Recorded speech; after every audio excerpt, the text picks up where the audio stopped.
Little Buddha movie was shooting in Nepal. And I was with my oldest brother, Tsoknyi Rinpoche's monastery. Time to time, I just go upstairs and then just, because he's always with the people, so I was watching how he related with the people, what kind of people. And then one day, the one man sit close to me, and time to time he was looking, staring at me. And then you talked with him, then I looked at him, and he's looking. I was a little scared while he was looking. Then Tsoknyi Rinpoche went inside the room, and suddenly he came to me. Oh, you have a beautiful smile, and you can act in my movie. I said, yo, joking. So then I don't know what to say. Then I said, I'll come tomorrow with the camera, and can you smile in the camera? I said, sure. I thought it was a piece of cake.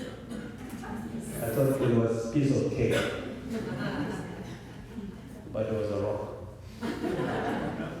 So he came tomorrow morning, give me a line, while chanting that line and smile. So in the balcony, says, okay, now you're going to see Chan, and he was shooting. And actually, I could not smile at all, because in my life, I never smiled into black hole. I smiled at people, not a whole black hole. So, try again. I tried a few times, did not work. It's okay, I'll come tomorrow again. Then I went down to my room, and I look into the mirror, I smile. Very ugly. Then he asked me to come to his shooting area. So I went to all these places. I saw the reality of the movie, how the shooting took place. It's very bizarre. One moment, they are fighting, drinking, and suddenly, change, like makeup, light, everything. And then every click is one of change. So I lost completely interest in the movie, watching TV. Every time, one click, I thought, oh, this is their act, maybe 10 times, 20 times, or maybe their light like this. So I did not enjoy it at all thinking about how it was, what do you call it? Not reality, make into reality. So I didn't watch TV for 3 years. Really. Not Hollywood or not Bollywood. One day out of blue, something happened. Our life is also one kind of movie. Why not? I'm so, hate to watch Hollywood movie. So then something clicked in my mind that before I was watching movie, I was holding too tight on the movie that I almost forgot movie is movie. And when I see the movie, then I saw the real movie, how it become. Then I lost this, I have a disappointment. I was holding too tight, unnecessarily. When I see the reality, then I know. Short moment of disappointment, not short moment, 3 years actually. Then now I really love the movie. Because I think this balance is very important between tight and loose, and humor and serious, open and organized brain. So my wish in this book is with trying to connect with the child heart, which is essence love, with a grown-up head, and together could be very good. The head will make money, heart will give you happiness. What you need more than that in LA?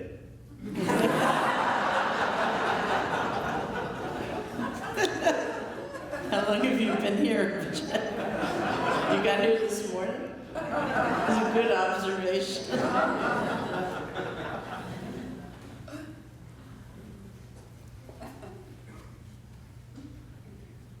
So I think, Rinpoche, sometimes people forget that, like they forget that you and the teachings are really talking about balance. They think they have to get rid of the head, and cognitive understanding is bad, and it's too cold, and instead of thinking it has to be balanced. Of course, cognitive understanding is very important.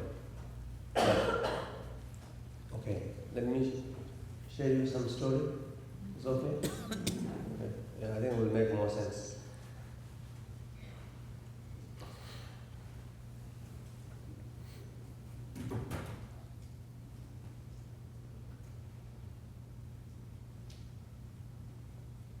I'd like to share with you some of my bridge crossing story. In my life, I crossed many bridges. I hope I don't need to cross anymore, but who knows? So in Buddhist, there's two kinds of bridges. One bridge is called karmic habitual pattern. One bridge is called learned habitual pattern. That means one is hardware and one is software. So because of these two, influences our perception, our behavior, our way of life, thinking, moving, whatever, I think is connected with these two. If these two are not healthy, our perception is also not so healthy. So first let me share you with a learned habitual pattern. 19 years ago, I was in Malaysia. There's a tall building called Twin Tower. In order to cross to one building to another building, we have to go through bridges. The bridge was made out of glass. Glass, so you can see through. The people are very tiny there. It's very high up. It's 100, some kind of like stories. So I went with one of my monk friends in this building, window shop, whatever, and I went up. I want to go to the next building. So I walked on the building, on the bridge. After 5 steps, really something happened inside of me. If you walk one more step, you're going to die. So I went back. Do you think it's a good decision? Yes. Or no? Yes. Yes, yeah. Very good decision. Thank you.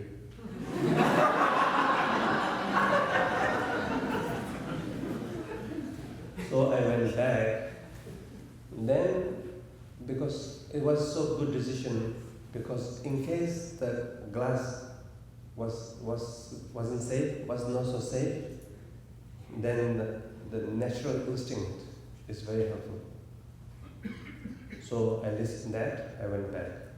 So now the second time, I used my neocortex, the intelligent brain, mind, analyzed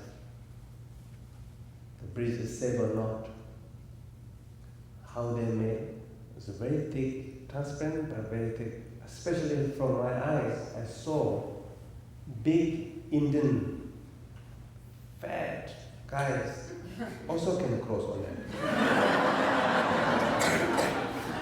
Those days I was a very thin guy. I'm short anyhow, but I grew wrong way. I did not grow this way, I grew that way, so it was better. So, but then I was very thin. Then I look at some couples hugging, kissing, taking photos. and many people walking at the same time on the bridge. So I thought, I really convinced completely by my analyzed, and got a conclusion, if I walk on that bridge, I'm going to be okay. Full confidence. I'm not going to die. So I walk. What do you think? I could cross or not? Please say something. Yes. Thank you for your believing me, trusting me, and thank you for your empathy. Or sympathy, whatever. So I walk, I thought, now no problem, because the first time I could not make it because of didn't know it's safe or not. Now it's 100% safe. So without any problem, I walk, exactly same place, same thing happened. Really? It was not joke. Serious. So I went back, really could not go. If you go, then you will die, so the feeling comes. So what shall I do? Shall I listen to my mind? Shall I listen to my feeling? So there is a conflict between feeling and thinking. Thinking says, say, Rinpoche, go. And feeling says, if you step one more step, you're going to die. So I'm torn by these two strong forces. What should I do? Cry? But my mom was saying, Rinpoche, come, no problem, I'm already here. He could cross already there.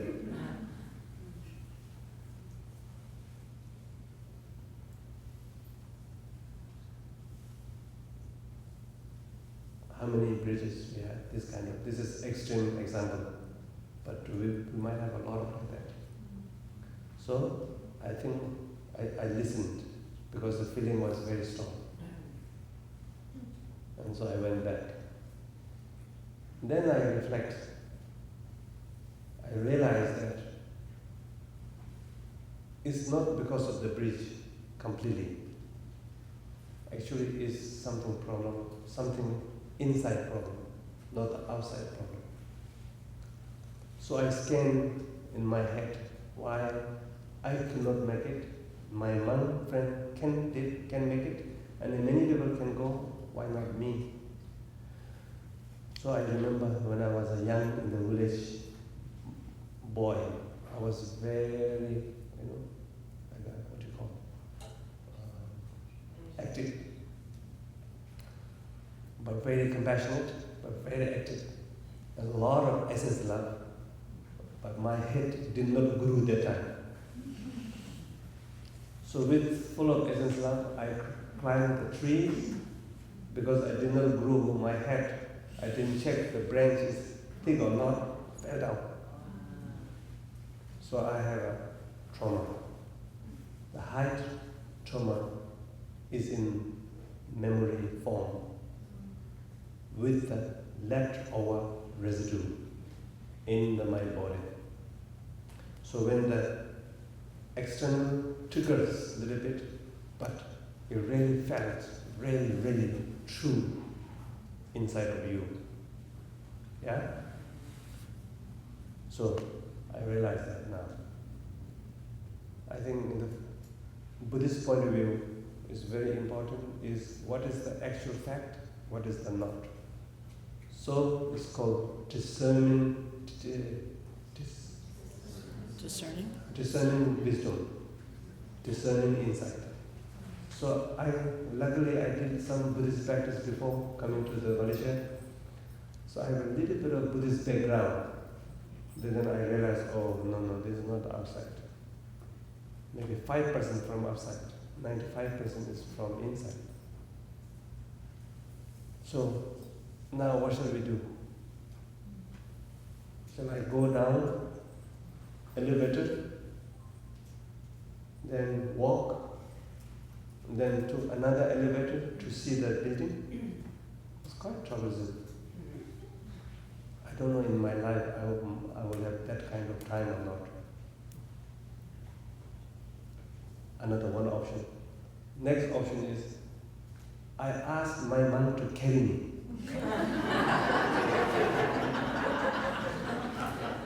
But I don't know, next time when I need to cross my bridge, he might not be there, but if I hold on, I have to carry him all the time. So I think it's not a good idea. Third option is, close your eyes, just force. Another idea, I don't know. Another idea is never cross the bridge.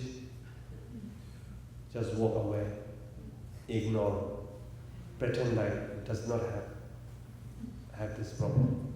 Always run away from that. Never talk about it, never think about it. This is the last option. I don't want to see. I don't want to cross in my life that bridge, but bridge is already inside of you, sometimes in the conscious level, sometimes in the unconscious level. But that learned pattern, form of trauma, time to time shapes your life.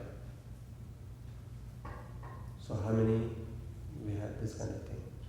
So that I know you know this because there's tons of books talking about this. But I'm trying to share with you how I deal with this trauma with the basis of Buddha Dharma's background understanding. So I know it is inside. So I relaxed a little bit. And I was sending a lot of text messages. I sent many text messages from my neocortex to amygdala and reptilian brain. The text in the form of loving kindness. Text is wrapped, envelope is so beautiful, it's like a, rose flower envelope, and inside right information. So I sent through my neocortex to my amygdala. Usually amygdala is very active. A lot of messages go up and few go down. Because I have this mindfulness of, I think Theravada has the best practice of mindfulness of feeling. Mindfulness of body, mindfulness of feeling, mindfulness of mind, mindfulness of dharma or space. So line wasn't busy for me. Although I come from Nepal, my line is quite good. So its text immediately went. It didn't give this kind of sound.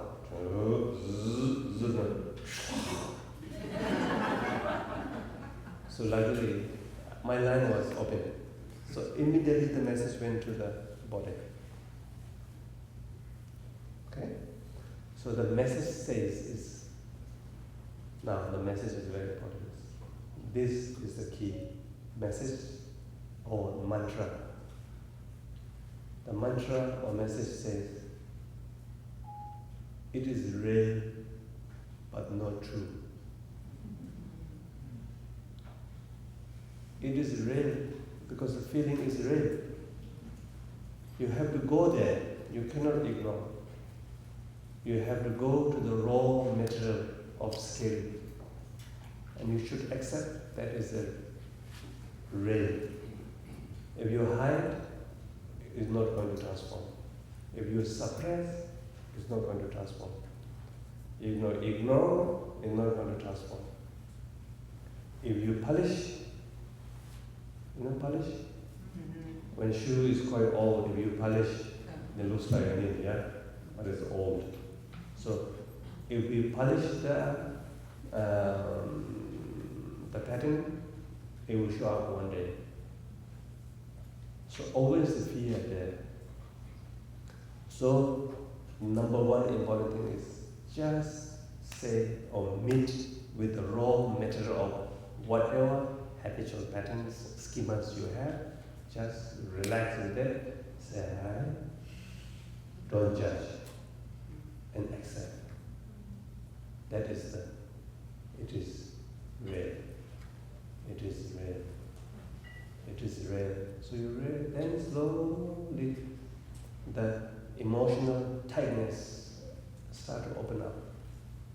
And the emotions start to trust the mind. Otherwise, the mind is always act like a superior.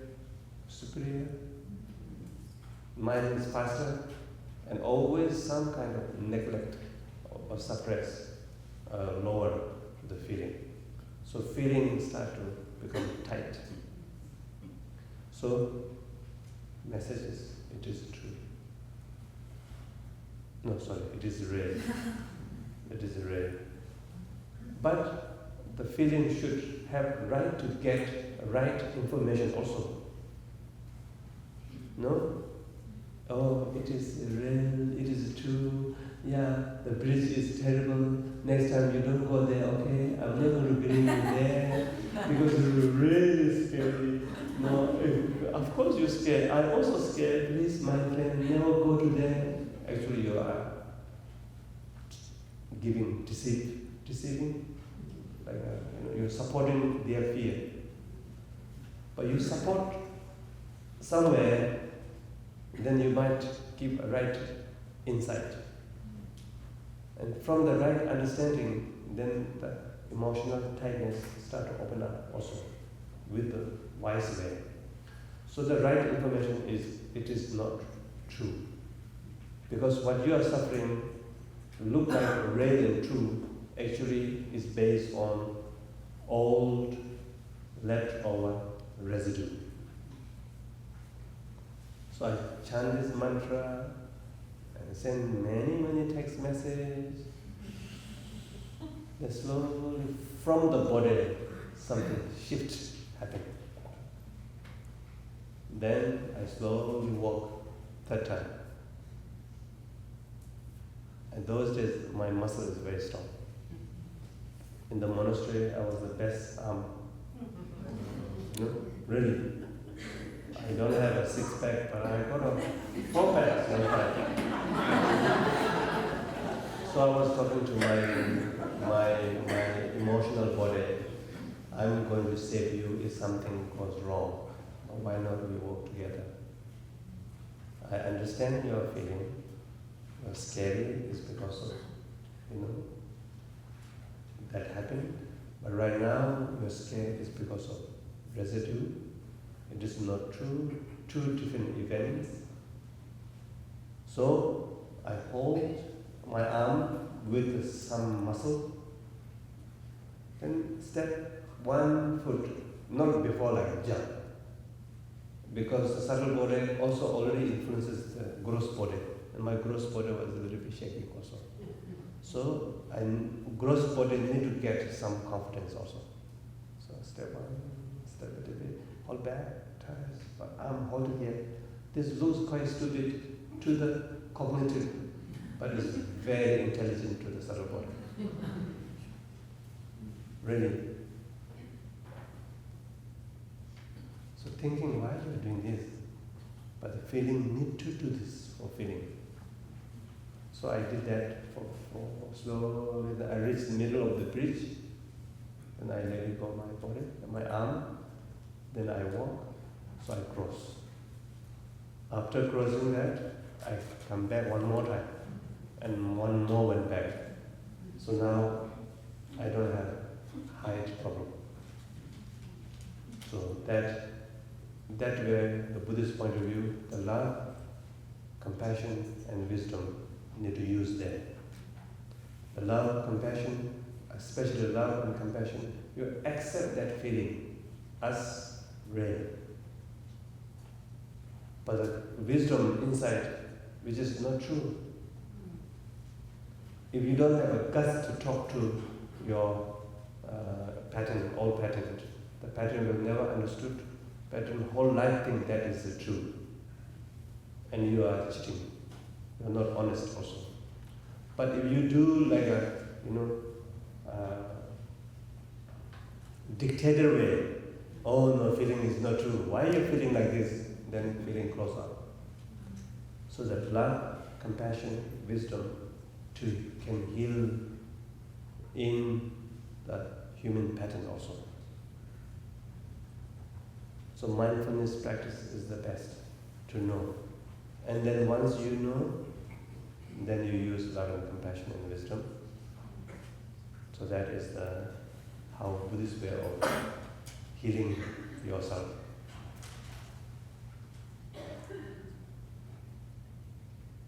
Yeah? Are you bored?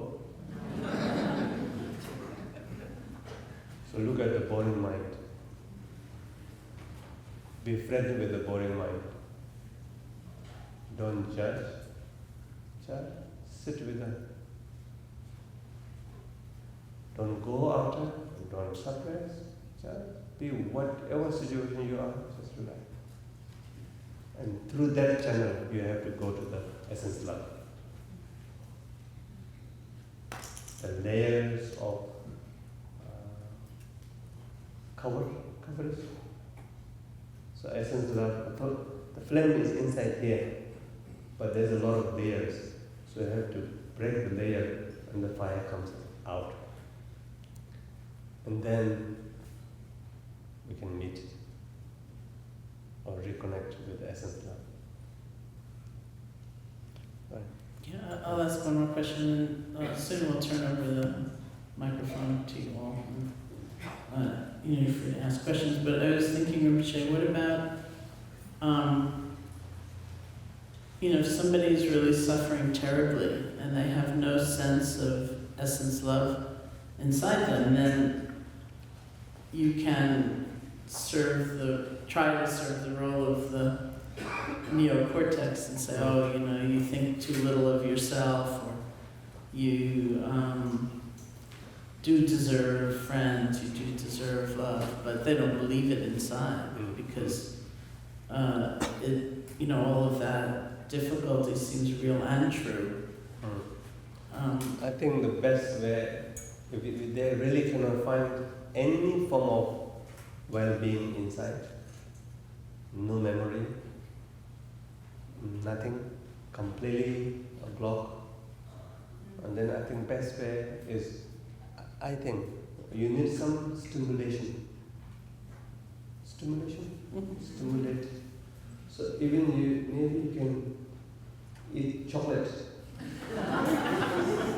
No. I'm sure the person will like something.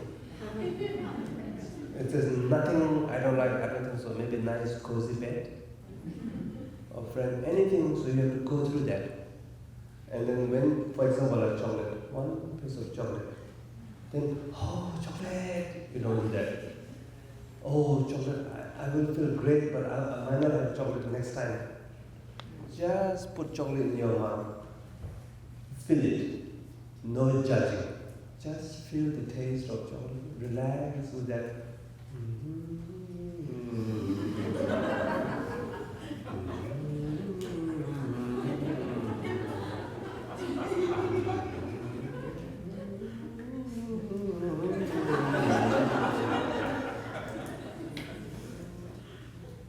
Really? You wear nice clothes, you feel like, just stay there, just no analyze, no reject, no hold, no grasping, just be with that pleasantness. Any pleasant you can find, try to be with that without any contrive, not improving, not suppressing, nothing, just stay with that. Because the party is the mind to early judge. And you already lock, and the hope and fear comes in, and another whole system is become tight. Especially if you go into the hot tub. Winter time, so good. You start to feel cold, then move. Then the heat comes in. Because you so long in the hot water, the sensation does not feel. So you start to move. And so with that kind of bliss, and mind start to open.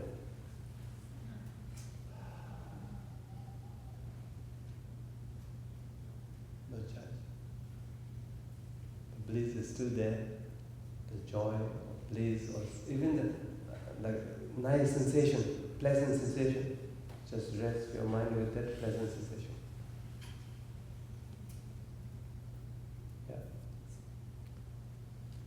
But I think we can find many stimulation in our life, so many. No need to depend on chocolate actually.